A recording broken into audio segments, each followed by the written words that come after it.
నా తండ్రి వంశీ కిరణ్ సార్ గారికి, తల్లి సుకన్య మేడం గారికి, వంశీ సార్ 72 శ్వాసల ద్వారా మన కర్మల్ని మనమే తెలుసుకొని, మనమే ఆ కర్మల్ని తొలగించుకునే అంత గొప్ప జ్ఞానాన్ని అందిస్తున్న వంశీ కిరణ్ సార్ గారికి, హైమా మేడంకి మనం అజ్ఞానం నుండి జ్ఞానం వైపు అడుగులు వేయిస్తున్న హైమా మేడం గారికి పాద పద్మాలకు నమస్కరిస్తూ, నా ఆత్మ బంధువులందరికీ నా నమస్కారం. శివగీత ఇందులో నుండి మనం మనిషి పుట్టుక, శరీరాలు, మనిషి పుట్టుక ఏ విధంగా జరుగుతుంది అనే విషయాన్ని కొన్ని పాయింట్స్ ద్వారా తెలియజేస్తాను ఫ్రెండ్స్. అంటే యుగ యుగాలుగా మానవుడు ఒకటే ప్రశ్న, అంటే నాకు కూడా ఎన్నోసార్లు ఈ క్వశ్చన్స్ నా మైండ్ లో వచ్చాయి. కాకపోతే ఈ ఆన్సర్ దొరకడానికి నేను ఎన్నో బుక్స్ చదివాను. చదవడం వల్ల ఈ రోజు మాత్రం ఈ బుక్ లో నేను కొన్ని పాయింట్స్ తెలుసుకోగలిగాను ఫ్రెండ్స్.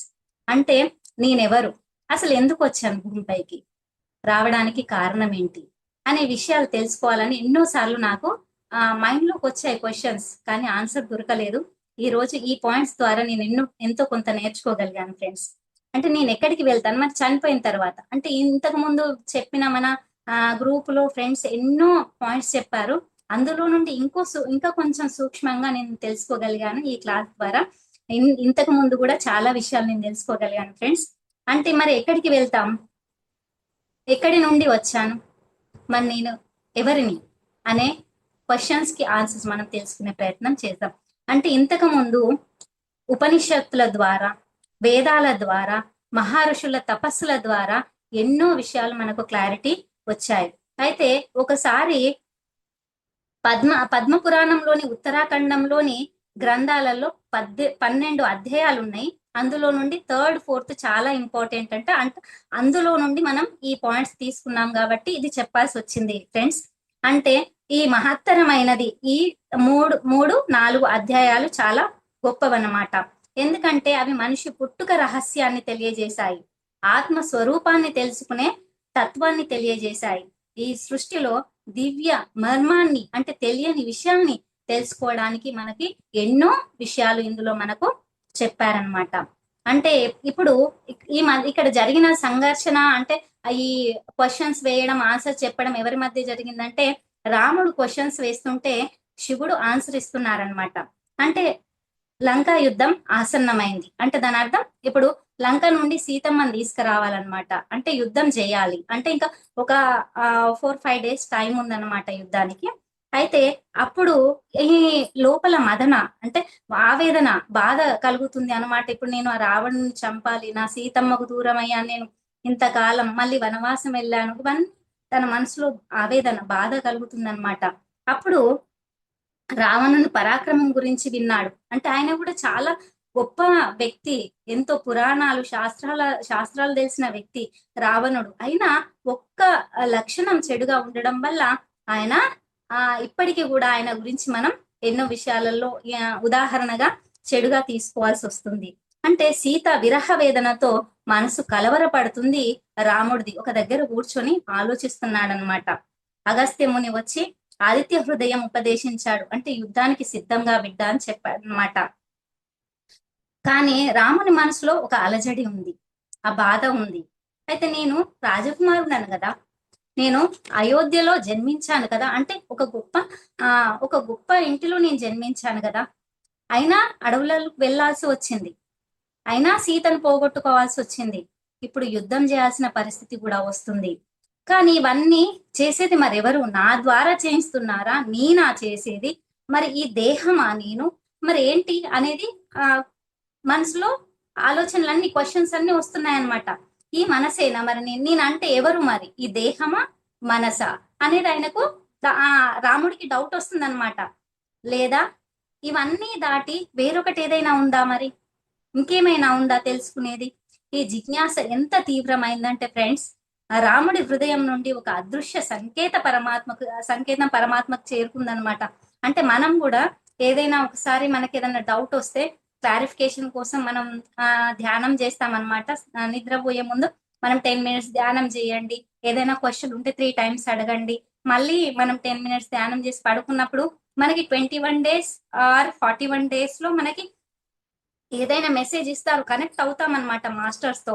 అదే విధంగా ఈ రాముడి మనసులో ఉన్న ఆవేదన ఆ శివుడి వరకు చేరుకుందనమాట. చేరుకొని అప్పుడు ఆ శివుడు దర్శనమిస్తాడనమాట. భక్తుని నిజమైన జిజ్ఞాస శివుడు ఎప్పుడు నిరాకరించడు. అంటే మనం ఏదైనా క్వశ్చన్ వేస్తే మాస్టర్స్ ఎప్పుడు మనల్ని నిరాకరించరు. సాధ్యమైనంత వరకు మన ప్రశ్నకి జవాబు ఇవ్వడానికి ప్రయత్నం చేస్తూ ఉంటారనమాట. ఒక దివ్య జ్యోతి ప్రత్యక్షమైంది. అంటే ఒక దివ్య జ్యోతి లాగా వచ్చాడనమాట శివుడు. పరమశివుడు తన సాక్షాత్ రూపంలో రాముని ముందు నిలిచాడు. రామ, నీ మనసులోని ప్రశ్నలన్నీ నాకు తెలుసు. అంటే మాస్టర్స్ తెలియనిది ఏముంటది ఫ్రెండ్స్? ఏం లేదు. మనం అనుకుంటాం కదా, మనం ఏదైనా వస్తువు తీసేటప్పుడు ఇక్కడ ఎవరు లేరా అని చూస్తాం. కానీ పంచభూతాల్ని మనల్ని అబ్జర్వ్ చేస్తూనే ఉంటాయి. అది మనం గమనించుకో. ఇక్కడ ఎవరు లేరు, మనల్ని చూస్తలేరు అని మాత్రమే అనుకుంటాము. అంతేగాని మనల్ని గమనించడానికి అంటే ఇప్పుడు ఫర్ ఎగ్జాంపుల్ మనం చెప్తామన్నమాట, భగవంతుడు లేని ప్లేస్ ఎక్కడుంది? ఏది లేదు. అసలు సూది ఆ నీడిల్ ఏదైతే ఉందో, నీడిల్ పెట్టే అంత భూమి పైన ప్లేస్ లో కూడా భగవంతుడు లేని ప్లేస్ లేదు. అంటే ఇంకెక్కడ పరమాత్మ లేనిది ఎక్కడ, పంచభూతాలు లేనిది ఎక్కడ? కాబట్టి మనల్ని ఎప్పుడు ఒక కంట కనిపెడుతూనే ఉంటారు. కాబట్టి ఏ ఒక్క చిన్న మిస్టేక్ జరగడానికి కూడా వీలు లేదు. అంతే. ఒక చిన్న అబద్ధం ఆడడానికి కూడా మనం ఆ అంటే అబద్ధం ఆడడానికి ప్రయత్నం కూడా చేయవద్దన్నమాట. నేను చెప్పేది కేవలం జ్ఞానం మాత్రమే కాదు. ఇది విన్న తర్వాత నీవు ఆందోళన పడవు. అంటే నీ మనసులో ఏవైతే క్వశ్చన్స్ ఉన్నాయో వాటన్నిటికీ ఆన్సర్ దొరుకుతుంది అని చెప్తున్నాడనమాట శివుడు రాముడికి. సంసారంలో చలించిపోవు, అంటే ఈ బంధాలలో చిక్కుకుపోవు అని చెప్తున్నారనమాట. మనిషి ఎలా పుడతాడు? దీనికి మనం ఇప్పుడు ఆన్సర్స్ తెలుసుకుందాం ఫ్రెండ్స్. శివుడు రాముడికి చెప్తున్నాడు. రాముడు చాలా శ్రద్ధ, అంటే ఏం చెప్తాడు, ఇందులో నుండి ఏం పాయింట్స్ మనం తెలుసుకోవచ్చు అని రాముడే అంత శ్రద్ధగా విన్నప్పుడు మనం ఇంకెంత శ్రద్ధ చూపించాలి? అంటే ఆయన అంత జ్ఞాని అయిన వాడే. ఆయన ఎంతో జిజ్ఞాసతో, ఎంతో ఇంట్రెస్ట్ తో తెలుసుకోవాలనే తపన కలిగింది అతని మనసులో. అంటే మనం తెలిసింది మనకి ఆవగింజంతే, అంటే తెలుసుకోవాల్సింది ఇంకెంతుంది. కాబట్టి మనం కూడా చాలా శ్రద్ధగా విందాం. Excuse me.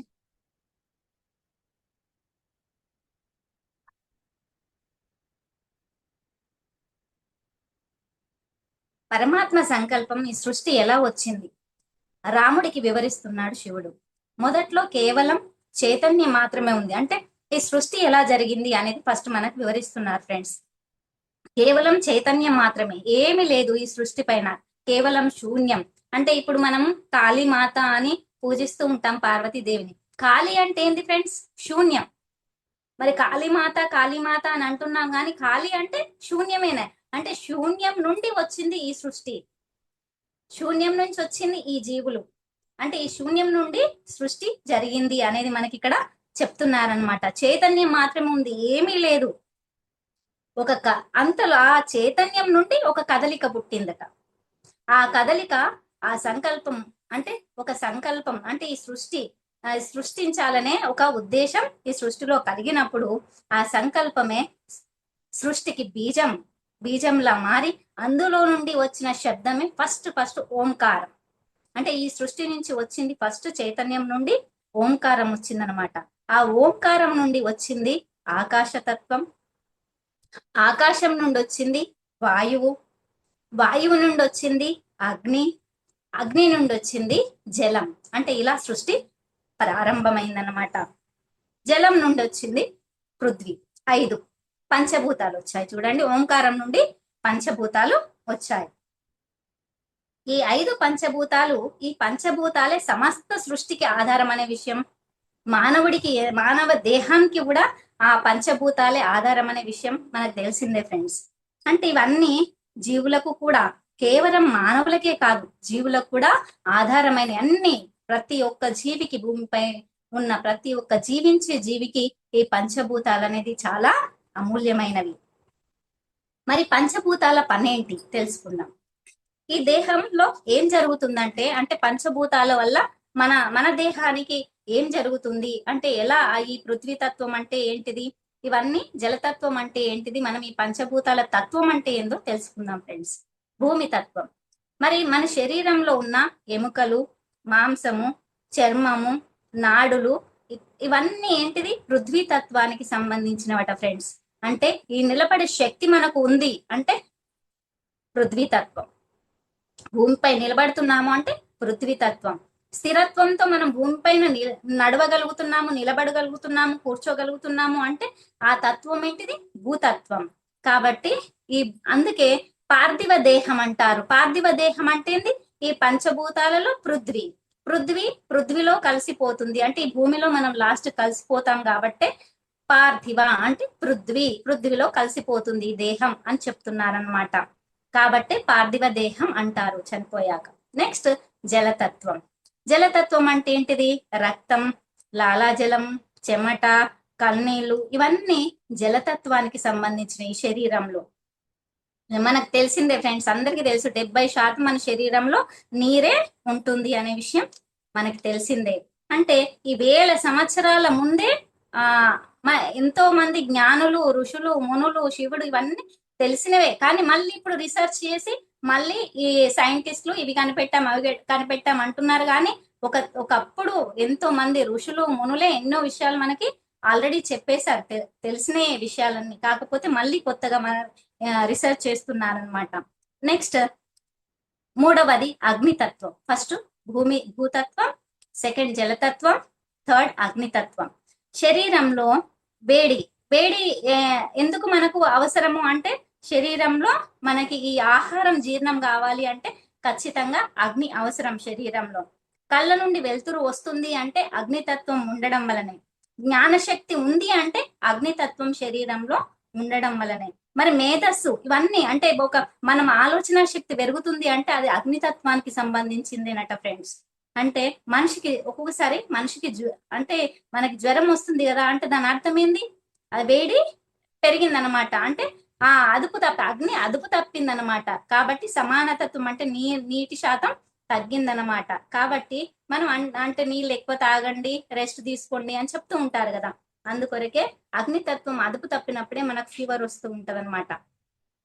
ఇప్పుడు చనిపోయినప్పుడు అంటారు చూడండి, అయ్యో మనిషి చల్లబడిపోతున్నాడు. అంటే ఏంది? అగ్ని శరీరం నుండి దూరం అయింది, వెళ్ళిపోతుంది కాబట్టి చల్లబడిపోతుంది శరీరం. కాబట్టి అగ్నితత్వం శరీరానికి చాలా అవసరం.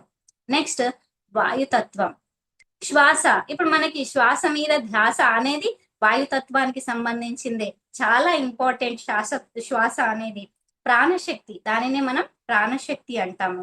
అంటే ఈ కదలిక అంటే ఈ వాయు గాలి వలన ఈ కదలిక ఇవన్నీ వస్తూ ఉంటాయి కదా. అంటే ఈ శరీరంలో శ్వాస, వేడి, జలం, భూమి, next last one, fifth one ఆకాశతత్వం, ఐదవది. మరి ఈ వాయుతత్వంలో ఇంకా 5 డిఫరెన్సెస్ ఉన్నాయట ఫ్రెండ్స్. అందులో వాయుతత్వంలో ఐదు డిఫరెన్సెస్ ఉన్నాయట. అవేంటి అంటే ప్రాణవాయువు శ్వాసకు సంబంధించింది, అపాన వాయువు అదో దిశకు సంబంధించింది, సమాన వాయువు జీర్ణానికి సంబంధించింది, ఉదాన వాయువు మాటకు సంబంధించింది, వ్యాన వాయువు సమస్త శరీరానికి సంబంధించింది. అంటే చూడండి ఎన్ని తత్వాలు దాగి ఉన్నాయి ఒక్కొక్క విషయంలో అనేది మనం ఇక్కడ తెలుసుకోవచ్చు ఫ్రెండ్స్. నెక్స్ట్ వీటన్ని సమతుల్యత ఉండడం వల్లనే మనం ఆరోగ్యాన్ని సంపాదించుకోగలుగుతాము. కాబట్టి వీటన్నింటి పంచభూతాలు మన శరీరంలో ఎంత ఇంపార్టెంట్, వీటిని మనం ఎలా కాపాడుకోవాలి అనేది ఇక్కడ మనం తెలుసుకోవాలి ఫ్రెండ్స్. నెక్స్ట్ ఫిఫ్త్ వన్ ఆకాశతత్వం. ఆకాశతత్వం అంటే శబ్దం, అంటే వాయిస్ మనం ఇక్కడ మాట్లాడితే అక్కడి వరకు చేరుతుంది. అంటే ఈ వాయువు మళ్ళీ ఆకాశతత్వం ద్వారానే మనం ఇవన్నీ తెలుసుకోగలుగుతాము. శూన్యత, చేతన, స్థలం అంటే ప్లేస్, ఇవన్నీ ఆకాశతత్వానికి చెందినయట. అంటే ఫర్ ఎగ్జాంపుల్ గుండె కొట్టుకుంటుంది, ఊపిరితిత్తులు మనకి లంగ్స్, మనం ఊపిరి పీల్చుకున్నప్పుడల్లా వాటిలో ప్లేస్ పెరుగుతూ ఉంటుంది కదా. అంటే దాని అర్థం ఏంటి? ఆకాశతత్వం అంటే స్థలం, ప్లేస్ కి సంబంధించింది. అంటే అవి ఇట్లా ఊపిరి పీల్చుకున్నప్పుడు వదిలినప్పుడు వాటి అంటే చేంజ్ అవుతూ ఉంటది కదా, మారుతూ ఉంటాయి కదా. ఆ విధంగానే అది ఆకాశతత్వానికి సంబంధించింది అని చెప్తున్నారనమాట. ఆ స్థలంలోనే ఆత్మ నివాసం ఉంటుంది. ఏ స్థలంలో ఆకాశతత్వం ఎక్కడైతే ఉందో ఆ ఆకాశతత్వంలో ఉన్నదే ఆత్మ అని అంటున్నారనమాట. అంటే ఖాళీ ప్లేస్ ఏదైతే ఉందో దాన్ని ఆత్మ అని అంటున్నారనమాట. నెక్స్ట్ ఈ పంచభూతాలు కలిసినప్పుడు దేహం పుడుతుంది. అంటే ఈ పంచభూతాలతో కలిసింది ఈ దేహం అని చెప్పుకున్నాము. కానీ ఇవన్నీ కల్పిస్తున్నది, ఇవన్నీ మనకిస్తున్నది, ఇవన్నీ నిలబెడుతున్నది భూమి పైన, ఇవన్నీ అనుభవిస్తున్నది, అది ఒకటి ఉంది. మరేంటిది అది? జీవాత్మ అట ఫ్రెండ్స్. ఇవన్నీ మనకి దేహం రావడానికి ఆత్మ అనేది, జీవాత్మ అనేది ఇవన్నీ ఉంటేనే మనకు ఆత్మ లేనిది శరీరం అయితే లేదు, దేహం లేదు, మాట లేదు, మనం కూర్చోవడం లేదు, నిలబడడం లేదు. ఆత్మ అనేది ఎంత ఇంపార్టెంట్ మన దేహానికి అనేది ఇక్కడ మనం తెలుసుకోవాలి. జీవాత్మ, ఆత్మ అనేది మనకి చాలా అది ఇంపార్టెంట్ ఉండడం వల్లనే మనకి ఈ చలనం అనేది ఉంది మన శరీరంలో. మరి ఈ జీవాత్మ అంటే ఏంది, ఆత్మ అంటే ఏంది, ఆత్మ భూమిపైకి రావడానికి కారణం ఏంది? ఇది ఒకటే కారణం. ఏంటి? కర్మ. ఈ కర్మ వల్లనే మనం భూమిపైకి వస్తున్నాం. వచ్చినామంటే కథం. ఇప్పుడు నేను ఇక్కడ కూర్చున్నానంటే ఏదో కర్మ చేశాను కాబట్టి ఆ కర్మను క్లియర్ చేసుకోవడానికి మాత్రమే వచ్చాను. మానవ జన్మ ఎత్తినమా అంతే కర్మ. ఆ కర్మను క్లియర్ చేసుకోవడం తెలుసుకోలేక పాపం ఎంతో మంది ఇప్పటి వరకు ధ్యానంలోకి రాక, చెప్పిన అర్థం చేసుకోలేక కొందరైతే ఇంకా అక్కడే ఉండిపోతున్నారు. కానీ అంటే అంటే మనం అన్ని మొత్తం తెలిసిన వాళ్ళమని కాదు, కాకపోతే కొంత అయినా మనం తెలుసుకునే ప్రయత్నం చేస్తే నిజంగా లైఫ్ చాలా అద్భుతంగా ఉంటుంది ఫ్రెండ్స్. నెక్స్ట్ మనం తెలుసుకునేది ఏంటంటే జీవుడు గర్భంలోకి ఎందుకు వస్తాడు అంటే, మనం ఇంతకుముందు చెప్పుకున్నాం కదా ఫ్రెండ్స్, కర్మ. మరి అది ఎలా జరుగుతుంది ఏంటి అనేది తెలుసుకుందాం. తల్లి గర్భంలోకి ఎలా వస్తాడు, ఎన్ని మాసాలకు ఏం జరుగుతుంది అనేది తెలుసుకుందాం. ఏ జీవుడు కేవలం తల్లిదండ్రుల అంటే ఒక జీవి పుడుతున్నాడు భూమిపైన అంటే తల్లిదండ్రులు కేవలం నిమిత్త మాత్రులు మాత్రమే. అంటే అతడు ఆ జీవి ఏదైతే ప్రాణం పోసుకుంటున్నాడో వాళ్ళ కర్మ వల్ల భూమిపైకి వస్తున్నారు, కానీ వీళ్ళు నిమిత్త మాత్రులే అని చెప్తున్నారు ఇక్కడ. ఓ ప్రకాశిస్తున్న జీవాత్మ ఒక మనిషి రూపంలో మధ్యలో నిలిచి ఉండి ఆ జీవాత్మ చుట్టూ అంటే ఆ ఆత్మ చుట్టూ బంగారు బంగారు నీలి కాంతులతో ఉంటుందట. ఏ ఆత్మ గురించి చెప్తున్నారు ఇక్కడ? ఆత్మ బంగారు రంగులో, నీలి రంగులో ఆత్మ చుట్టుకొని ఉంటుందట. ఏంటిది? ఆ ఆకాశతత్వం అనేది ఉంటుందట. ఉన్న సూక్ష్మ ఆ కర్మ వాసనలు అంటే ఏంటి? గత జన్మ కర్మ వాసనలు ఏవైతే ఉన్నాయో అంటే జీవి పుట్టే ముందు విషయం చెప్తున్నారు ఇక్కడ. వాసనలు అంటే కర్మ వాసనలు మన చుట్టూ తిరుగుతూ ఉంటాయట. అంటే మనం గత జన్మలో ఏవైతే చేసినామో అవన్నీ మనకు గుర్తుకుంటాయి ఆత్మ రూపంలో ఉన్నప్పుడు. ఆ మేఘాల మధ్యలో గత జన్మ దృశ్యాలు సంకల్పంలా కనిపిస్తూ ఉంటాయి. అంటే మనకు అన్ని తెలుస్తూ ఉంటాయి.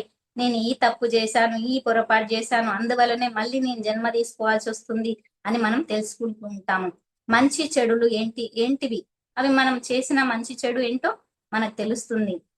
ఆ విశాలమైన విశ్వం, నక్షత్రాలు, గెలాక్సీలు, కింద భూమిపై పడిపోయిన మానవ దేహం, ఈ దేహం నుండి వచ్చేటప్పుడు ఇవన్నీ కర్మలు గుర్తుకున్నాయి. వచ్చాము దేహం పైకి, మళ్ళీ ఈ దేహాన్ని వదిలిపెట్టినప్పుడు మళ్ళీ అక్కడికే వెళ్తున్నాం, ఆత్మలోకంలోకే వెళ్తున్నాం. మళ్ళీ ఎందుకు? మళ్ళీ నీ కర్మలు క్లియర్ చేసుకోవడానికే. మానవ దేహం స్థూల శరీరం సూచనగా కనిపిస్తుంది. అంటే శరీరంలో నుండి వెళ్ళిపోయిన తర్వాత ఆత్మస్వరూపంగా ఉంటుంది, సూక్ష్మంగా మారుతుంది. దేహం నుండి వెళ్ళిన తర్వాత ఆత్మ. జీవాత్మ మాత్రం ప్రకాశిస్తూ ముందుకు ప్రయాణిస్తుంది. దేహం ఎక్కడ పడుంది ఫ్రెండ్స్?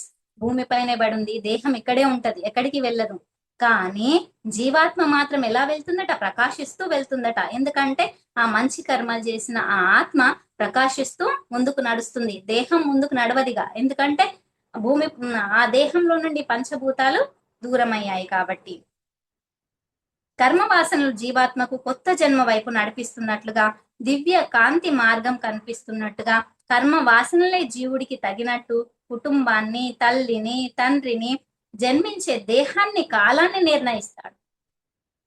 అంటే ఎప్పుడు పుట్టాలి మనమే సెలెక్ట్ చేసుకొని వచ్చాం. చెప్తారు కదా ఇంతకు ముందు క్లాసులు మన ఫ్రెండ్స్ చెప్పారు చాలా క్లాసులలో. తల్లిని మనమే సెలెక్ట్ చేసుకున్నాము, తండ్రిని మనమే సెలెక్ట్ చేసుకున్నాము, మన కుటుంబాన్ని మనమే సెలెక్ట్ చేసుకున్నాము. మళ్ళీ తర్వాత వీళ్ళు నచ్చరు, వాళ్ళు నచ్చరు, భార్య నచ్చదు, భర్త నచ్చదు, పిల్లలు నచ్చరు. అంటే ఎలా ఫ్రెండ్స్? మనమే సెలెక్ట్ చేసుకున్నాం కదా వాళ్ళని. ఈ పిల్లలు కావాలని మనమే సెలెక్ట్ చేసుకున్నాం, ఈ భర్త కావాలని సెలెక్ట్ చేసుకున్నాం, భార్య కావాలని సెలెక్ట్ చేసుకున్నాం.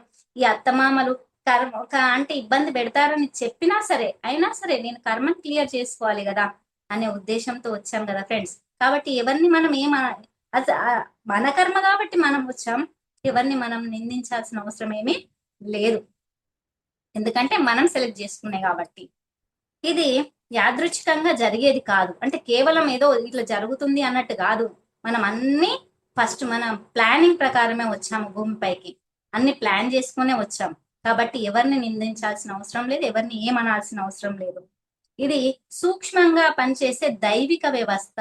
అంటే ఆ భగవంతుడి దగ్గరనే మనం, ఆ భగవంతుడే నిర్ణయించిన ఈ దేహం, అంటే భగవంతుడు నిర్ణయించిన అంటే దాని అర్థం ఏంది, భగవంతుడు నీకు ఈ కర్మ ఉంది బిడ్డ, నువ్వు ఇలా ఈ ఇంట్లో జన్మిస్తావు అంటే సరే అని వచ్చాము.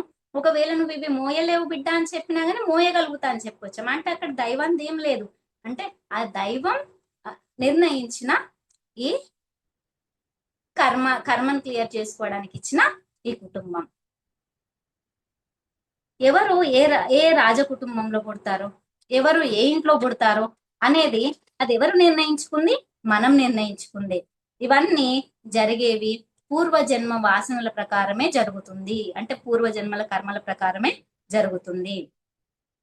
గర్భంలోకి జీవుడు ఎలా ప్రయాణిస్తాడు? నెక్స్ట్ పాయింట్, గర్భంలోకి జీవుడు ఎలా ప్రయాణిస్తాడు, నెల ఏం జరుగుతుంది ఆ విషయం గురించి శివుడు రాముడికి వివరిస్తున్నాడు. ఇక్కడ మనం తెలుసుకుందాం ఫ్రెండ్స్. మొదటి నెల జీవుడు తల్లి రక్తంలోకి ప్రవేశిస్తాడు. ఒక చిన్న కణంలా, అత్యంత సూక్ష్మమైన బిందువులా ప్రయాణిస్తాడు. ఆ రూపంలో స్థిరపడతాడు, బిందువు రూపంలో స్థిరపడతాడు. ఇంకా ఆ రూపం అంతగా కనిపించదు, అక్కడ చేతన ఉండదు, కేవలం చేతన మాత్రమే ఉందట, రూపం మాత్రం కనిపించడం. రెండవ నెల బిందువు కొంచెం పెద్దదవుతుంది, మాంసం ముద్దలాగా కనిపిస్తుంది. రెండవ నెల లోపల కొంచెం కదలిక అనేది మొదలవుతుందట, గుండె లయ స్టార్ట్ అవుతుందట సెకండ్ మంత్. నెక్స్ట్ మూడవ నెల అవయవాలు స్పష్టంగా ఏర్పడతాయి, తల ఏర్పడుతుంది, చేతులు కాళ్ళు రూపుదిద్దుకుంటాయి, వేళ్ళు ఏర్పడతాయి. నాలుగో నెలలో జ్ఞానేంద్రియాలు మేలుకుంటాయి, కళ్ళు, చెవులు, ముక్కు, నోరు తమ స్వరూపాన్ని పొందుతాయి. అంటే దాని అర్థం అవి కొంచెం వినగలిగే శక్తి అవి అన్ని ఉంటాయన్నమాట 4 నెలల్లో. ఇంకా బయటి స్పృహ ఉండదు. 4 months కి మనం బయటి శబ్దాలు అవి వినలేమట. గర్భంలో ఉన్నప్పుడు, తల్లి గర్భంలో ఉన్నప్పుడు బయటి శబ్దాలు అవన్నీ వినబడవు 4 months వరకు. 5వ నెల జ్ఞానేంద్రియాలు మేలుకుంటాయి, తల్లి తినే ఆహారం రుచి తెలుస్తుంది 5 months, 5th month లో తల్లి వినే శబ్దాలు వినిపిస్తాయి. అందుకొరకే అంటారు కదా ఫ్రెండ్స్, మా 5th month 6th month పడగానే మంచి బుక్స్ చదవాలి, అంటే ఆ ప్రభావం అనేది బిడ్డ పైన ఉంటుంది కాబట్టి మంచి బుక్స్ చదవాలి, మంచి సంగీతం వినాలి, అంటే మా మైండ్ పీస్ఫుల్ గా ఉండాలి, ప్రశాంతంగా ఉండాలి. అప్పుడు వాళ్ళు కూడా ఆ కడుపులో ఉన్న బేబీ కూడా మంచిగా ప్రశాంతంగా హ్యాపీగా ఉండగలుగుతుంది అనే ఉద్దేశంతో చెప్తూ ఉంటారనమాట. జీవుని భావాలపై ప్రభావం చూపుతుంది, అంటే ఆ కడుపులో ఉన్న బిడ్డపై ప్రభావం చూపుతుంది. అందుకొరకే కోపం, ఆవేశం అవన్నీ ఉండొద్దు అని చెప్తూ ఉంటారనమాట. మనం గుండె వేగం, అంటే కోపం ఎప్పుడైనా వచ్చినప్పుడు మన గుండె వేగం పెరిగితే వాళ్ళకి వినే అంత భరించలేనంత సౌండ్ వస్తుందట వాళ్ళకి. కాబట్టి ఆ బిడ్డ బాధపడుతుంది కాబట్టి ఇవన్నీ మనం తెలుసుకుని ఉండాలి అని చెప్తూ ఉంటారనమాట. కానీ నాకేం తెలియదు ఫ్రెండ్స్, అప్పుడైతే మా పిల్లలు కడుపులో ఉన్నప్పుడు అంత ఆలోచన అంత చెప్పే వాళ్ళు ఎవరు లేరు. కానీ ఇప్పుడు ఇవన్నీ విన్న తర్వాత నాకు అనిపిస్తూ ఉంటుంది, అరే ఇవన్నీ నాకు అప్పుడే తెలిసి ఉంటే నేను ఎంత చక్కగా నడుచుకునేదాన్ను, అప్పుడు ఎంత మంచి మంచి బుక్స్ చదివేదాన్ను అని అనిపిస్తూ ఉంటుంది. అలాగే కదా ఫ్రెండ్స్, మనకు తెలిసిన స్టోరీ ఏంటంటే అభిమన్యుడు గర్భంలో ఉండగానే పద్మవ్యూహం రహస్యం గురించి తెలుసుకున్నాడు. అంటే ఎలా వెళ్ళాలి, ఎలా యుద్ధం చేసే, అంటే లోపలికి వెళ్ళడం వరకు వింటాడు, తర్వాత నిద్రపోయిన తర్వాత మళ్ళీ బయటికి రావడం తెలియదు అని మనం విన్నాం కదా ఫ్రెండ్స్ ఇంతకు ముందు. అలా విని చాలా బాగా వినగలుగుతారట 5th 6th months నుంచి బేబీ ఉన్నప్పుడు కడుపులో. కాబట్టి అప్పటి నుంచి వాళ్ళకి మంచి మంచి వాళ్ళు అంటే తల్లి తీసుకోవాలన్నమాట కేర్. ఇవన్నీ మంచిగా మంచి బుక్స్ చదువుతూ సంగీతం వింటూ చాలా ప్రశాంతంగా ఉండాలన్నమాట, మంచి ఫుడ్ తీసుకోవాలన్నమాట. నెక్స్ట్ 6 months కి 6 నెలలకు ఇక్కడ అత్యంత అద్భుతమైన, అత్యంత హృదయ విదారకమైన విషయం ఏంటంటే అంటే బాధాకరమైన విషయం ఏంటంటే జీవుడికి పూర్వజన్మ స్మృతి వస్తుంది. అంటే 6 మంత్స్ లో అనుకుంటాడనమాట, అరే నేను ఆ మళ్ళీ దేహం తీసుకుంటున్నాననే స్పృహ వస్తుందట 6 మంత్స్ కి. అప్పుడు అతడు అంటే అతడు గాని ఆమె గాని ఆ జన్మ ఎవరైతే తీసుకుంటున్నారో వాళ్ళు అనుకుంటారట, పూర్వజన్మలో ఎక్కడ పుట్టాడో, ఏం చేశాడో, ఎలా మరణించాడో ఇవన్నీ స్పష్టంగా తెలుస్తాయట. ఆ ఆ గర్భంలో ఉన్న శిశువుకు ఎక్కడ పుట్టినా, ఎక్కడ పెరిగినా, ఎప్పుడు చనిపోయినా, ఎలా చనిపోయినా అనే విషయం కూడా వాళ్ళ క్లారిటీగా తెలుస్తుందట.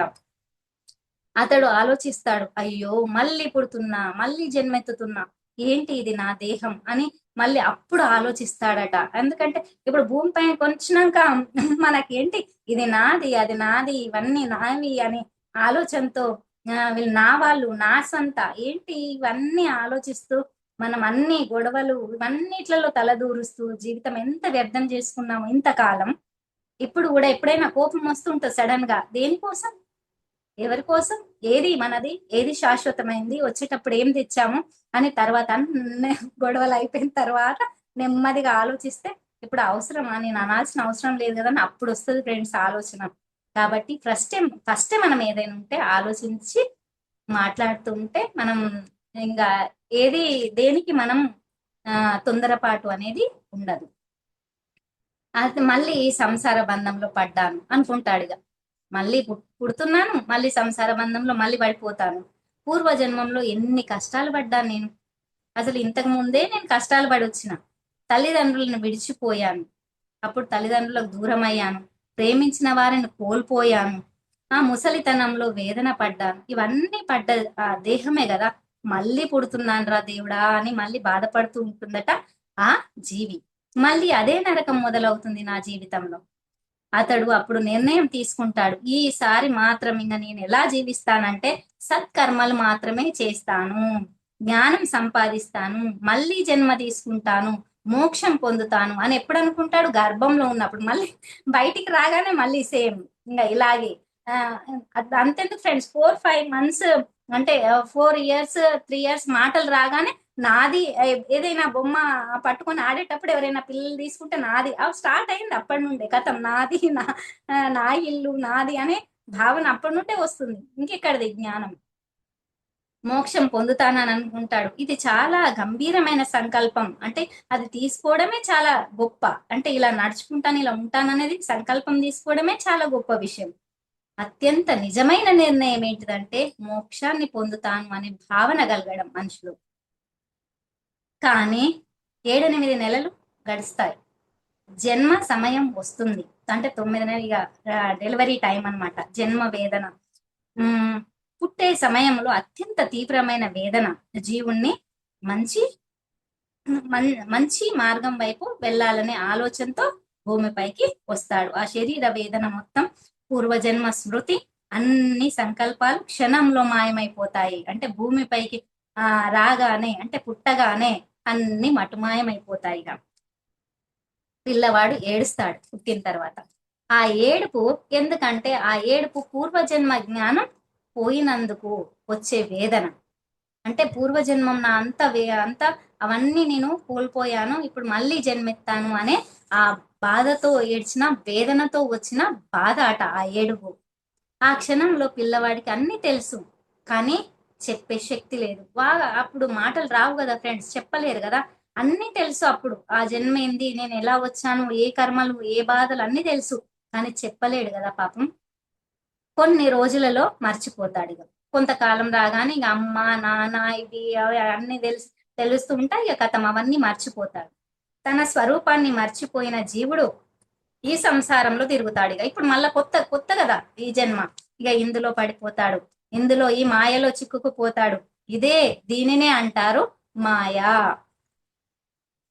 శివుడు ఒక అద్భుతమైన విషయం చెప్తాడు ఇక్కడ.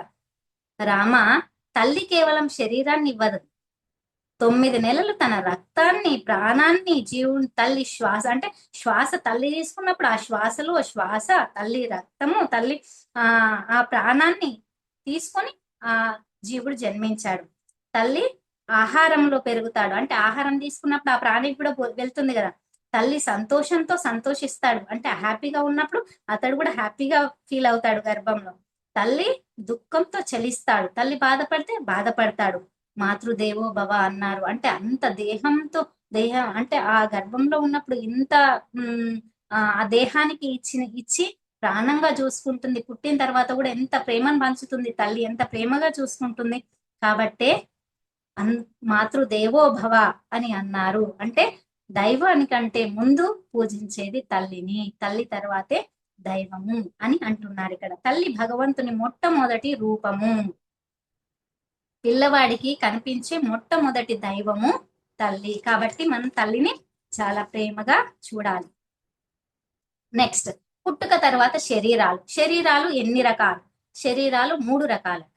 స్థూల శరీరం, సూక్ష్మ శరీరం, కారణ శరీరం, 3 శరీరం. మరి స్థూల శరీరం అంటే ఏంటిది? మనం కళ్ళతో చూసే దేహం, అంటే ఇప్పుడు కనిపించే దేహం ఏదైతే ఉందో ఇది స్థూల శరీరం. పుడుతుంది, పెరుగుతుంది, ఈ దేహానికి ముసలితనం వస్తుంది, మరణిస్తుంది, మట్టిలో కలిసిపోతుంది. దీన్ని స్థూల శరీరం అని అంటారు. మరి సూక్ష్మ శరీరం అంటే మనసు, బుద్ధి, అహంకారము, చిత్తము, ఈ 4 కలిసి కనిపించే రూపమే ఇది సూక్ష్మ శరీరం. అంటే ఇందులో మనసు, బుద్ధి, అహంకారము, చిత్తము ఇవి ఉంటాయన్నమాట. అంటే కనిపించేవి కావు, ఇవి సూక్ష్మమైనవి అన్నమాట. ఇవి మరణంతో నశించదు, ఒక జన్మ నుండి మరొక జన్మకు వెళ్తుంది. అంటే ఇవన్నీ మనలో దాగి ఉన్న అహంకారాలు, ఇవన్నీ ఎవరిపైన ఉన్న ద్వేషమైనా కానీ, కోపమైనా లేదా మంచి అయినా, ఇవన్నీ ఈ జన్మ నుండి నెక్స్ట్ జన్మకి అవి ట్రాన్స్ఫర్ అవుతూ ఉంటాయన్నమాట. ఇవి సూక్ష్మమైనవి, ఇవి మన వెంటే ఉంటాయట ఫ్రెండ్స్. కాబట్టి మనం ఈ జన్మలో ఇవన్నీ మనం కేవలం ఒక మంచి సత్యము, ధర్మము, ఈ 2 మనం ఫాలో కావాల్సిందే కంపల్సరీ. ఇవే మన వెంట వస్తాయి. అంతేగాని ఆ కోపాన్ని, ద్వేషాన్ని పెంచుకొని మళ్ళీ వెళ్ళినాం అనుకో, అదే ఆ కోపం, ఆ ద్వేషం, పిల్లలు చూడండి, కొందరు చిన్న పిల్లలలోనే కోపం ఎక్కువ వస్తుంటది. అంటే అది గత జన్మ నుంచి కొంచెం తెచ్చుకున్నారనమాట. అదే చూడండి, కొంతమంది చిన్న పిల్లలే భగవద్గీత శ్లోకాలు ఎంత చక్కగా చెప్తారు. చిన్న 4 months 4 years పిల్లలే. అంటే దాని అర్థమైంది, అది గత జన్మ వాసనలు అనమాట. సంగీతం గాని, కొందరు డాన్స్ గాని ఎంత బాగా చేస్తుంటారు చిన్న పిల్లలు, అంటే గత జన్మ వాసన. కాబట్టి ఇవన్నీ తెచ్చుకుందాం, కానీ చెడు మాత్రము, ద్వేషాలు, కోపాలు, పగలు, ప్రతీకారాలు మాత్రం ఇవి మళ్ళీ మనం ట్రాన్స్ఫర్ కావద్దు నెక్స్ట్ జన్మకి. ఇందులోనే కర్మవాసనలు ఉంటాయి సూక్ష్మ శరీరంలో. సంస్కారాలు నిక్షిప్తమై ఉంటాయి. మంచి అనేది దాగి ఉంటుంది. నీవు ఈ జన్మలో నేర్చుకున్న జ్ఞానం, పెంచుకున్న సద్గుణాలు తర్వాత జన్మకి సూక్ష్మ శరీరంలో వస్తాయి. కాబట్టి జ్ఞానం అనేది చాలా ఇంపార్టెంట్ ఫ్రెండ్స్. మనం ఈ జన్మలో జ్ఞానం సంపాదించుకుంటే నెక్స్ట్ జన్మకి మనం ఎంతో కొంత ఆ జ్ఞానంతో ఇంకొంత జ్ఞానాన్ని మనం నేర్చుకునే ప్రయత్నం చేయొచ్చు. కానీ ఈ జన్మలో జ్ఞానం లేకుండా మనం ఉన్నామంటే నెక్స్ట్ జన్మలో మళ్ళీ అదే దేహంతో అలాగే మనం, అంటే దేహం అది కాదు, అంటే అదే జ్ఞానంతో మనం ఉండాల్సి వస్తుంది ఫ్రెండ్స్. కాబట్టి ఖచ్చితంగా జ్ఞానాన్ని పెంచుకునే ప్రయత్నం చేయాలి. అందుకే కొంతమంది పిల్లలు పుట్టుకతోనే జ్ఞానవర్ధంగా ఉంటారు. అంటే దాన్ని గత జన్మ వాసన, ప్రతిభతో వ్యవహరిస్తారు, గత జన్మ వాసన. నెక్స్ట్, కారణ శరీరం. కారణ శరీరం అంటే అజ్ఞానమే కారణ శరీరం. అంటే జ్ఞానం లేదు. నేను వేరు, భగవంతుడు వేరు. నేను వేరు, పరమాత్మ వేరు. మరి మనం ఎక్కడి నుంచి వచ్చాము? పరమాత్మలోని ఆ అణువులలో పరమాణువులమే కదా మనం. కానీ మనం దేహం అంటే భగవంతుడు వేరు, నేను వేరు కాదు, అందరము ఒకటే. అన్ని ఆత్మ, అన్ని సూక్ష్మ శరీరాలే, అన్ని భగవంతుడి నుంచి తీసుకున్న ఈ దేహాలే, ఈ ఆత్మలే. కాబట్టి మనం ఎప్పుడు భగవంతుడు వేరు, మనం వేరు కాదు. భగవంతుడి రూపంలో మనం ఒక సూక్ష్మ రూపం. కాబట్టి మనము ఈ భ్రమలలో, ఈ మాయలలో కాకుండా అందరిలో ఉన్నది ఆత్మే. అందరము మనం ఒకటే అనే, అందరూ దైవ స్వరూపాలే అనే భావన ఖచ్చితంగా మనలో ఉండాలి. ఈ స్థూల మరియు సూక్ష్మ శరీరాలకు మూలం జ్ఞానం. అంటే మనం ఈ కారణ శరీరం నుండి బయటపడాలి అంటే ఏం చేయాలి? జ్ఞానాన్ని సంపాదించుకోవాలి. ఇది జ్ఞానోదయం అయిన తర్వాత ఈ అజ్ఞానం అనేది నశించినప్పుడే ఖచ్చితంగా మనం మోక్షాన్ని సంపాదించుకోగలుగుతాం. అజ్ఞానం తొలగినప్పుడే మనకు మోక్ష మార్గం అనేది లభిస్తుంది. కాబట్టి అజ్ఞానంలో కాకుండా జ్ఞానం వైపు అడుగులు వేసే ప్రయత్నం చేద్దాం. రాముడికి చెప్తున్నాడు శివుడు, రామ, ఈ మూడు శరీరాలకు సాక్షిగా ఉన్నది ఏంటిది మరి? ఈ స్థూల శరీరానికి, సూక్ష్మ శరీరానికి, కారణ శరీరానికి ఉన్న ఈ సాక్షి ఎవరు అంటే ఆత్మ. ఆత్మ సాక్షిగా ఉండి ఇవన్నీ గమనిస్తూ ఉంటుంది. ఆత్మ ఏ ఆత్మ ఏ శరీరం కాదు, అది మూడింటిని ధరిస్తుంది, కానీ వాటితో పోలిక ఉండదు. ఆ శరీరం అంటే స్థూల శరీరంలో ఉంటుంది, సూక్ష్మ శరీరంలో ఉంటుంది, కారణ శరీరంలో ఉంటుంది, కానీ దేన్ని అంటుకొని ఉండదు. అది దాని ప్రత్యేకత. ఆత్మ ఆత్మ సపరేట్ అన్నమాట. మరి జీవుడి ప్రయాణం ఏ విధంగా నడుస్తుంది అనేది మనం తెలుసుకుందాం ఫ్రెండ్స్. మరణం నుండి మళ్ళీ తిరిగి జన్మ వరకు జీవుడి ప్రయాణం అనేది జరుగుతుంది. మరణం తర్వాత ఏం జరుగుతుంది?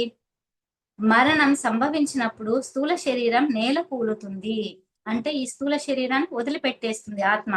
కానీ జీవాత్మ స్వేచ్ఛగా ఉంటుంది, మంచిగా స్వేచ్ఛగా అది వెళ్తూ ఉంటుంది.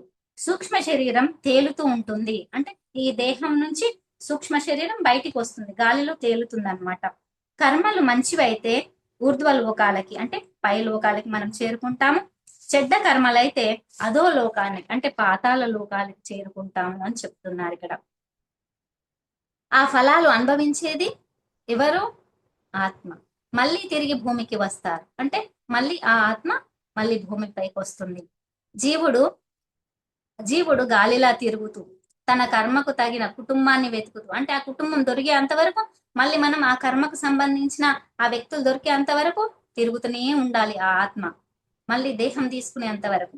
తల్లిదండ్రులు ఆ నిర్ణయం అయ్యాక, అంటే వీళ్ళని నిర్ణయించుకున్నాక తల్లి ఆహారం మరియు శ్వాసలో కలిసి మళ్ళీ గర్భంలోకి ప్రవేశిస్తాడు. ఇది అనంతంగా, అంటే జరుగుతూనే ఉంటుంది కదా. జన్మ తీసుకోవడము, మరణించడము, ఇదేంటి మన లైఫ్ ఇంతేనా? కాదు కదా. జ్ఞానాన్ని సంపాదించుకోవాలి కదా, మోక్షాన్ని పొందాలి కదా. ఏంటి ఈ జీవితం? ఇందులోనే మనం కొట్టుమిట్టాడుతూ ఈ మాయలో చిక్కుకొని పడడం కరెక్ట్ కాదు కదా ఫ్రెండ్స్. కాబట్టి మన లక్ష్యం మోక్షం.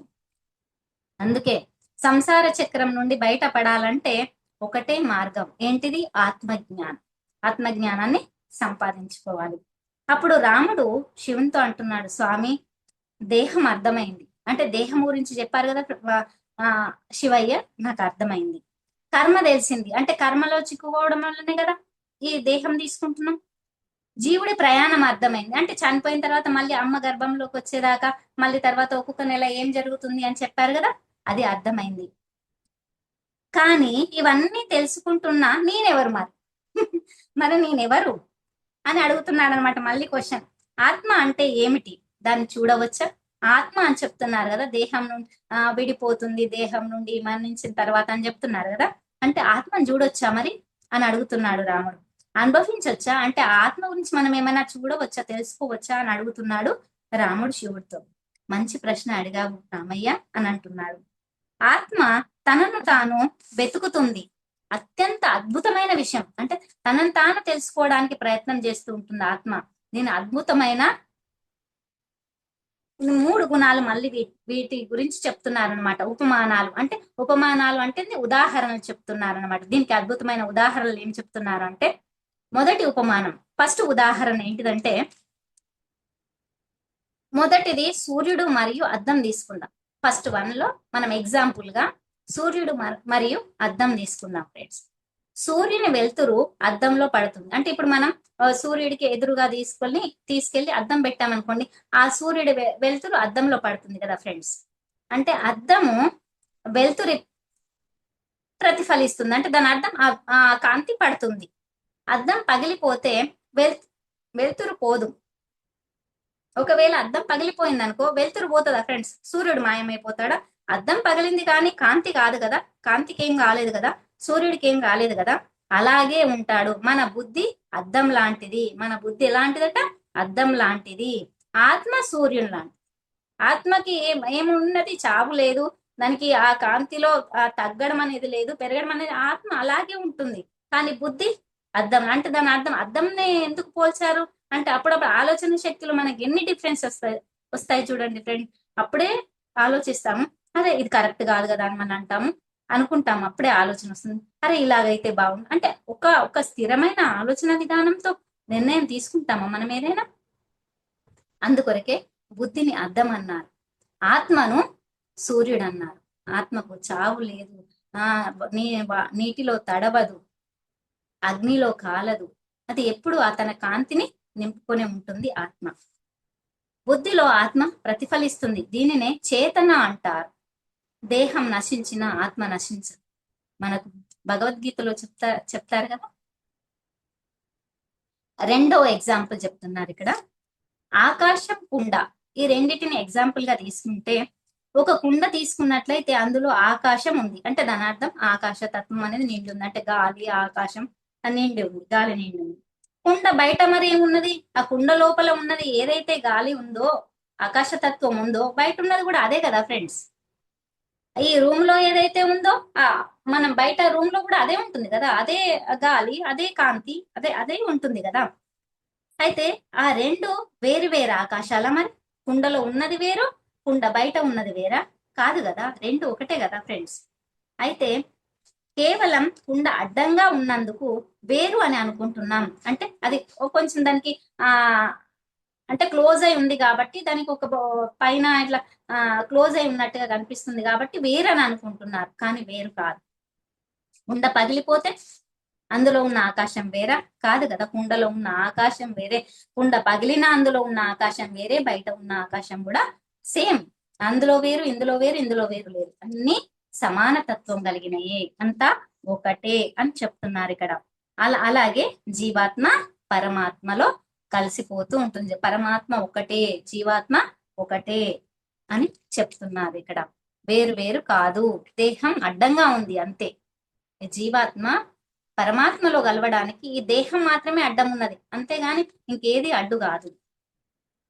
జ్ఞానం కలిగినప్పుడే అనుభవం వస్తుంది, అంటే మనం ఎప్పుడైతే జ్ఞానాన్ని సంపాదించుకునే ప్రయత్నం చేస్తామో అప్పుడు మనకి ఎన్ని అనుభవాలు, మన కళల ద్వారా ఎన్ని తెలుసుకున్నాం ఫ్రెండ్స్. ఇప్పుడు నా జన్మ గురించి, నా జీవితం గురించి, గత జన్మ గురించి ఎన్నో ఎన్నో తెలుసుకోగలిగాను నేను. దానికి కారణం మన మన జ్ఞానం పెంచుకోవడమే. పెంచుకోవడం వలన మనం ఎన్నో విషయాల్ని, ఎంతో జ్ఞానాన్ని తెలుసుకోగలుగుతున్నాం. మరి మూడో ఉపమానం అంటే ఉదాహరణ, ఎగ్జాంపుల్, అగ్ని మరియు నిప్పు తీసుకున్నాం అనుకోండి. పెద్ద అగ్ని మంట వస్తుంది అనుకోండి, అందులో నిప్పు కణాలు అంటే చిన్న చిన్న నిప్పు కణాలు అటు ఇటు పడిపోతూ ఉంటాయి అన్నమాట అందులో నుండి. మరి ఆ అగ్ని భిన్నంగా అనిపిస్తుంది, అంటే వేరు, అటు అటు పోయి పడుతున్నాయి కదా నిప్పులు. అయితే అది వేరు, ఇది మంట వేరు అని అంటే ఇందులో నుండి వచ్చినాయి కదా, అందులో నుండి వచ్చినాయి కదా నిప్పు కణాలన్నీ. కానీ వాటి స్వభావం అగ్ని అని తిరిగి అగ్నిలో కలిసిపోతాయి. అంటే అది అగ్నితోటి వచ్చినాయి, మళ్ళీ అగ్నిలోనే కలిసిపోతాయి, వేడిలోనే కలిసిపోతాయి. జీవాత్మ పరమాత్మ నుండి వేరుపడిన కణాలు లాంటి వాళ్ళు, అంటే భగవంతుని స్వరూపం నుండి వచ్చిన చిన్న చిన్న రేణువులు లాంటి వాళ్ళము మనము. వాటి స్వభావం ఏంటిది మరి? ఎక్కడి నుంచి వచ్చిన? పరమాత్మ నుండి. అంటే ఎవరం మనం? పరమాత్మలమే. మరి ఆ భగవంతుడు అంత నిష్ఠతో, అంత మనకు ఇంత గొప్ప దేహాన్ని ఇచ్చి, ఇంత గొప్ప క్లాసులను ఇచ్చి, ఇంత గొప్ప జూమ్ మీటింగ్ నిచ్చి, మనకి ఆ జూమ్ లో ఇంతమంది గొప్ప తత్వం ఉన్న ఫ్రెండ్స్ ని ఇచ్చి, మనకి ఇంత మంచి గురువులను ఇచ్చినప్పుడు మనం ఎంత అదృష్టవంతులం ఫ్రెండ్స్. ఆ భగవంతుడు మనలో ఉన్నాడు కాబట్టే మనకు ఇంత జ్ఞానం పెంచుకోవడం, పంచడం, ఇవన్నీ నేర్పిస్తున్నారు. అంటే ఆ భగవత్ స్వరూపులమే అందరం అనే భావం ఇక్కడ మనకు తెలుస్తుంది ఫ్రెండ్స్. నెక్స్ట్ సచ్చిదానందం గురించి తెలుసుకుందాం ఫ్రెండ్స్. ఆనందం అంటే ఏంటిది? సచ్చిదానందం అంటే సచ్చిత్ ఆనందం. సచ్చిత్ ఆనందం అంటే సత్ అంటే ఆత్మస్వరూపాన్ని 3 పదాలతో చెప్పారనమాట. ఇదంతా సచ్చిదానందం అంటే ఆత్మస్వరూపం అంట. దాన్ని మనం 3 భాగాలుగా విభజించారు. ఏంటిది? సచ్చిత్ ఆనందం, దాన్నే సచ్చిదానందం అంటారనమాట. సత్ అంటే సత్యం, మనం సత్యాన్నే పలుకుదాం. అస్తిత్వం అంటే మనకు ఒక అస్తిత్వం అంటూ ఉంది, మనకు ఒక ఆలోచన విధానం అంటూ ఉంది. దానిలో మనం సత్యంలోనే ఉండే ప్రయత్నం చేద్దాం. ఆత్మ ఎప్పుడు ఉంటుంది, అది ఎప్పుడు పోదు. గతంలో ఉండి, వర్తమానంలో ఉండి, భవిష్యత్తులో ఉంటుంది. కాలం దీన్ని స్పర్శించదు. మన అంటే అంటే ఇంతకు ముందు గడిచిపోయిన కాలంలో ఆత్మ లేదా? ఇప్పుడు లేదా? మళ్ళీ ఫ్యూచర్ లో కూడా ఉండదా? మన శరీరంలో మన ఆత్మ మనతోటే ఉంటుంది, కానీ దాన్ని మనం దర్శించలేము అంతే. నిప్పు దాన్ని కాల్చలేదు, చెప్పుకున్నాం కదా ఫ్రెండ్స్ ఇంతకు ముందే. నీళ్లు తడపలేదు, వాయువు ఆర్పలేదు, ఆత్మ నాశనం కానిది. ఇది సత్యాన్ని పలుకుతూ ఉంటే మనం ఈ జీవాత్మ ఆత్మ అనేది ఎంతో కాంతివంతంగా ఉంటుంది. ఇవన్నీ ఏమి చేయలేవు ఆత్మని. ఆత్మ ఉంటుందని మళ్ళీ ఎలా నిరూపించాలి? మరి నిజంగా ఆత్మ ఉంది, ఈ దేహంలో ఆత్మ ఉందా అని అడుగుతాను. నేను ఇంతకుముందు మాకు ఒక కొలిక్ ఒక టీచర్ అడిగారు అనమాట, ఆత్మ అనేది ఉంటుందా దేహంలో? ఈ ఆత్మ గురించి మీరు చెప్తూ అంటే కొన్ని పాయింట్స్ చెప్తూ ఉంటే ఆత్మ అనేది ఉందా అనే క్వశ్చన్ వేశారనమాట.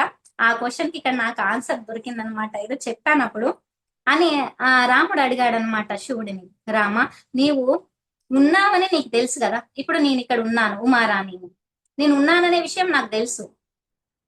ఆ తెలివి ఎక్కడి నుండి వచ్చింది మరి? ఆ ఆలోచన శక్తి ఎక్కడి నుంచి వచ్చింది మరి?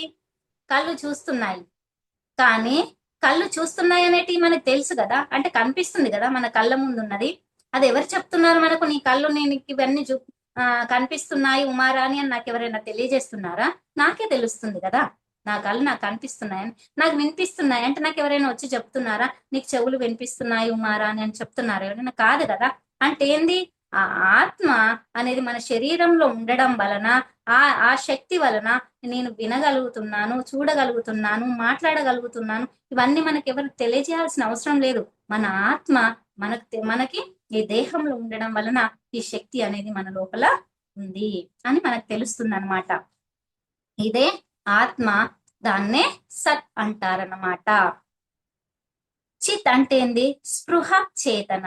స్పృహ చేతన అంటే, స్పృహ అంటే ఏంది? ఆత్మ స్వయం ప్రకాశం అంటే అది లైట్ వేసి వెలిగించాల్సిన అవసరం ఏం లేదు. ఆత్మ స్వయం ప్రకాశం, అది ప్రకాశిస్తూనే ఉంటుంది. దీపాన్ని వెలిగించడానికి మరో దీపం కావాలి. అంటే దీపం వెలిగించాలి అంటే మనం అగ్గి పెట్టెనైనా తేవాలి, లేదా క్యాండిల్ వెలిగించాలని అగ్గి పుల్లతో మనం ఈ కాంతి ఆ కాంతిని వెలిగించగలుగుతుంది. అంటే ఈ దీపం ఆ ఒక దీపాన్ని వెలిగించగలుగుతుంది. కానీ సూర్యుని ఎవరిని వెలిగిస్తున్నారు ఫ్రెండ్స్? ఎవరైనా వెలిగిస్తున్నారా? మార్నింగ్ కాగానే 6 కాగానే వెళ్ళి అక్కడ ఎవరైనా వెలిగిస్తున్నారా సూర్యుని? అది స్వయం ప్రకాశం కదా. అలాగే మన ఆత్మ కూడా స్వయం ప్రకాశం. అలాగే ఆత్మ తానంతట తానే ప్రకాశిస్తుంది. చీకటి ఉంది అని అర్థం అవుతుంది మనకు కదా. ఇప్పుడు ఇక్కడ వెలుతురు లేకపోతే అరే చీకటిగా ఉంది అని అనుకుంటామా? అనుకోమా? అంతే, మనకు తెలుస్తుంది కదా. మరి చీకటి ఉందని ఎవరు తెలియజేస్తున్నారు? కళ్ళు చూడలేవు కానీ స్పృహ ఉంది. అంటే మనం కళ్ళు చీకటిగా ఉంది కాబట్టి కనిపించలేవు కావచ్చు వస్తువులు, కానీ మనకు మాత్రం స్పృహ ఉందా లేదా? మనకు అంటే నేను ఇక్కడ నిలబడి ఉన్నాను, ఇక్కడ ఈ వస్తువులు ఉన్నాయి కావచ్చు అనే స్పృహ మాత్రం ఉందా? ఆలోచన మాత్రం ఉందా? దానినే ఏమంటారు? చిత్ అంటే స్పృహ అంటే ఆలోచన మనకు ఉంది. అంటే తెలుసుకోగలుగుతున్నాం. ఏది లేకపోయినా మనం అంటే కళ్ళు ఆడ చీకటి ఉన్నా మనం తెలుసుకోగలిగే అంత శక్తి మనకు ఉంది. దేని ద్వారా? ఆత్మ ద్వారా. ఆనందం. ఇక ఆనందం అంటే నిత్యానందం అంటే ఆనందంగా ఉండడం. మనుషులు ఆనందాన్ని బయట వెతుకుతారు. ఇదైతే నిజంగా లైఫ్ లో ఇందులో ఆనందం ఉంది, అందులో ఆనందం ఉంది అని మనం వెతుకుతూ ఉంటాం అనమాట. టూర్లకు వెళ్ళడం వల్ల మనం ఇట్లా ఆనందం వెతుకుంటాం. అది చాలా అవసరం, వెళ్ళాలి, మనం హ్యాపీగా మన ఫ్రెండ్స్ ఉండాలి, ఆనందం ఉండాలి. కానీ అంతకంటే ఆనందం మనం ధ్యానంలో 1 అవర్ కూర్చొని కళ్ళు మూసుకొని ఉంటే ఉంటది కదా ఫ్రెండ్స్ ఆనందం. అది ఇంకా అది సచ్చిదానందం అంటే అదే ఇక అంతే. మనం ఎంత ప్రశాంతంగా లైఫ్ లో ఒక రూమ్ లో కూర్చున్నాం అన్నట్టే గాని ఎంత ప్రశాంతమైన లైఫ్ మనకి కళ్ళ ముందు ఎన్ని దృశ్యాలు కనిపిస్తూ ఉంటాయో, ఎంత ప్రశాంతంగా ఉంటుందో. మనకి డబ్బులో దొరుకుతుందా ఫ్రెండ్స్ ఆనందం? ఇవన్నీ మనం అనుకుంటాము, డబ్బులో దొరుకుతుంది అనుకుంటున్నాం, పదవిలో దొరుకుతుంది అనుకుంటాం, ప్రేమలో దొరుకుతుంది అనుకుంటాం. కానీ ఇవన్నీ కావు. ఆనందం, సచ్చిదానందం మనకు లభించాలి అంటే మన ఆత్మలో దొరుకుతుంది మనం వెతికితే. ఇది పోతే మళ్ళీ మిగిలేది దుఃఖమే. ఒకవేళ ఆనందం, ఇప్పుడు డబ్బులు ఉన్నాయి, చాలా ఉన్నాయి అని అనుకుందాం మా దగ్గర, అది ఎప్పుడో ఒకప్పుడు అంటే డబ్బు మన దగ్గర ఎప్పుడు ఉంటుందని కాదు కదా ఫ్రెండ్స్. అది ఒకవేళ పోతే దుఃఖమే మిగులుతుంది మళ్ళీ. అసలు ఆనందం మరి ఆ ఎక్కడ వెతకాలి? మనం మన లోపలే వెతకాలి. ఆత్మ స్వభావమే ఆనందం. ఆత్మలోనే ఉంటుంది ఆనందం. అది నిత్యం, అది సత్యం, అది మారది ఇక అంతే. మనం ఆత్మలో మనం వెతుక్కున్నాం అనుకోండి ఆనందం, ఇక అది మనకి ఎప్పుడు ఆనందం, నిత్యం ఆనందమే. ఇక ఒక్కసారి ఈ ఆనందాన్ని పొందితే బయట ఆనందాలన్నీ వేస్ట్ అనిపిస్తాయి అన్నమాట. అయితే ఎన్నో మనం పరుగులు తీస్తూ ఉంటాం, ఆనందం కోసం వెతుకుతూ ఉంటాము. గాఢ నిద్రలో కూడా చూడండి ఫ్రెండ్స్, మనం గాఢగా నిద్రపోయాం అనుకోండి, అప్పుడు మనకు డబ్బు గుర్తుకు రాదు, ఏది గుర్తుకు రాదు, మన పదవి గుర్తుకు రాదు, ఏది గుర్తుకు రాదు. కానీ ఆనందంగా మంచి అసలు హ్యాపీగా నిద్రపోతాం అనమాట. మళ్ళా కళ్ళు తెరిచి లేచి చూసే అంతవరకు కూడా మనం ఈ ఇల్లు నాది ఇది అన్ని మర్చిపోతాం. అంటే ఏంది? అది ఆత్మతో ఆ అనుభూతి పొందిన ఆనందం అన్నమాట. ఇంద్రియాలు పనిచేయడం లేదు అంతేనా. నిద్రపోయినప్పుడు మనం గాఢ నిద్రలోకి వెళ్ళిన తర్వాత ఇంద్రియాలు పనిచేయవు, ఏ కోరికలు ఉండవు మన మైండ్ లో. మనసే లేదు అసలు అక్కడ. ఎందుకంటే నిద్రలో ఉన్నాం, అప్పుడు మనసు పనిచేయదు. అయినా నిద్ర ఉంటే మనకు చాలా మనకు నిద్రపోయామంటే చాలా హ్యాపీగా రిలాక్స్ గా అనిపిస్తూ ఉంటది. ఎందుకంటే ఆ స్థితిలో మన ఆత్మ ఆనందాన్ని పొందుతాం కాబట్టి. అంటే ఏ కోరికలు ఏ ఆశలు ఏవి ఉండవు కాబట్టి నిద్రలో. అప్పుడు ఆనందాన్ని పొందుతాం. అదే అదే మళ్ళీ ఎప్పుడు పొందగలుగుతాం? ధ్యానంలో పొందగలుగుతాం ఆ ఆనందాన్ని.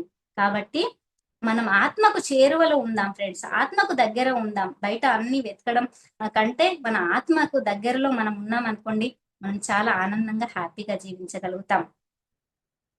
ఇది నేను ఈ విషయాలు మీకు అనుకున్నాను ఫ్రెండ్స్. అంటే ఇంకా ఉంది క్లాస్, కాకపోతే ఏంటంటే ఇంకా అన్ని చెప్పుకుంటూ పోతే మళ్ళీ కొన్ని పాయింట్స్ మిస్ అవుతాయేమో అని నా ఆలోచన. 8:30 అయింది కదా friends. Thank you very much. చాలా చక్కగా చాలా ఓపికగా విన్నందుకు thank you very much friends.